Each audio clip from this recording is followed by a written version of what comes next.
I left after her rude words. Then her father's call changed everything. The evening sky was heavy with clouds. The streetlights flickered as if struggling to stay alive. I walked out of her house with a chest that felt tight. Her words still echoed in my ears, sharp like broken glass. You never mattered. You were just a distraction.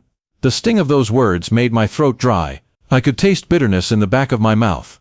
The air was damp, filled with the scent of rain-soaked earth. I pulled my jacket closer, though it did nothing to warm me. The sound of distant thunder rolled over the rooftops. My footsteps hit the pavement, each one louder in the silence of the street. I wanted to believe she had not meant it, but the look in her eyes told me she had. I reached the corner where the road curved into shadows. My phone buzzed inside my pocket. The vibration startled me. When I pulled it out, her father's name lit the screen. My hand trembled as I pressed answer. His voice was low, urgent, carrying something I could not place. Come back, please. You must come back right now. The way he spoke sent a chill through me. Not anger, not command. It was fear. A sound like wind rattled through the phone. Then he whispered words that froze me where I stood. She is not herself tonight. I asked him what he meant, but the line crackled. The call ended before I could hear more. The rain began to fall, cold and heavy against my face. I stood at the crossroads, torn between pride and dread. The memory of her face returned, pale beneath the warm light of the lamp. There had been something strange in her eyes, a glassy stillness, like someone else was looking out from within. I felt the street narrow around me, pressing me back toward her house. Every instinct screamed to stay away, but my legs began to move on their own. The wind howled between the trees as I turned back. The neighborhood seemed unfamiliar, as if it had shifted in my absence. Curtains twitched in windows, shadows moved against the dim light. By the time I reached her gate, the rain had slowed to a drizzle. The house loomed in silence. No laughter, no voice, just a pale glow spilling from the upstairs window.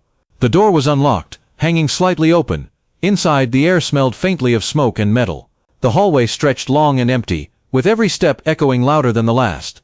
I could hear faint whispers drifting from the room above. They were not in her voice, not entirely. As I placed my hand on the stair rail, the wood felt warm, almost pulsing. My heart hammered against my ribs. Each step carried me deeper into that unknown. Her father's words returned again. She is not herself tonight.